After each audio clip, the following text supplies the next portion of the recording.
మెదక్ జిల్లా నర్సాపూర్ మండల కేంద్రంలోని పిఎన్ రెడ్డి హై స్కూల్లో గురువారం ముందస్తు సంక్రాంతి సంబరాలు నిర్వహించారు. విద్యార్థులకు సంక్రాంతి పండుగ విశేషాలు తెలిసే విధంగా మైదానంలో రంగవల్లులు, భోగి మంటలు, పిండి వంటకాలపై విద్యార్థులకు అవగాహన కల్పించడం జరిగింది. ఈ సందర్భంగా కళాశాల మైదానంలో రంగురంగులతో ముగ్గులను వేసి అలరించారు. అనంతరం పిండి వంటల ప్రదర్శన, భోగి మంటల ప్రదర్శన నిర్వహించారు. ప్రతి సంవత్సరం పండుగ విశేషాలు తెలిసే విధంగా విద్యార్థులకు ముందస్తుగా సంక్రాంతి పండుగపై అవగాహన కల్పిస్తామని పాఠశాల యాజమాన్యం నరసింహారెడ్డి తెలిపారు. ఈ కార్యక్రమంలో పాఠశాల యాజమాన్యంతో పాటు ఉపాధ్యాయులు, విద్యార్థులు పాల్గొన్నారు.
నలంద విద్యాలయం నర్సాపూర్ మెదక్ జిల్లా మా పాఠశాల ప్రాంగణంలో విద్యార్థులకు అంతరించిపోతున్న పండుగలపై అవగాహన కల్పించే ఉద్దేశంతో మన సాంప్రదాయాన్ని ఉట్టిపడేలా విద్యార్థులందరికీ చక్కగా వివరిస్తూ వాళ్ళ చేత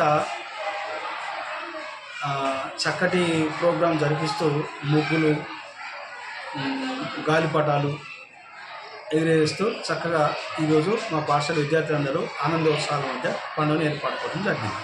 అందరికీ శుభాకాంక్షలు. మరిన్ని అప్డేట్స్ కోసం మా ఛానల్ని సబ్స్క్రైబ్ చేయండి.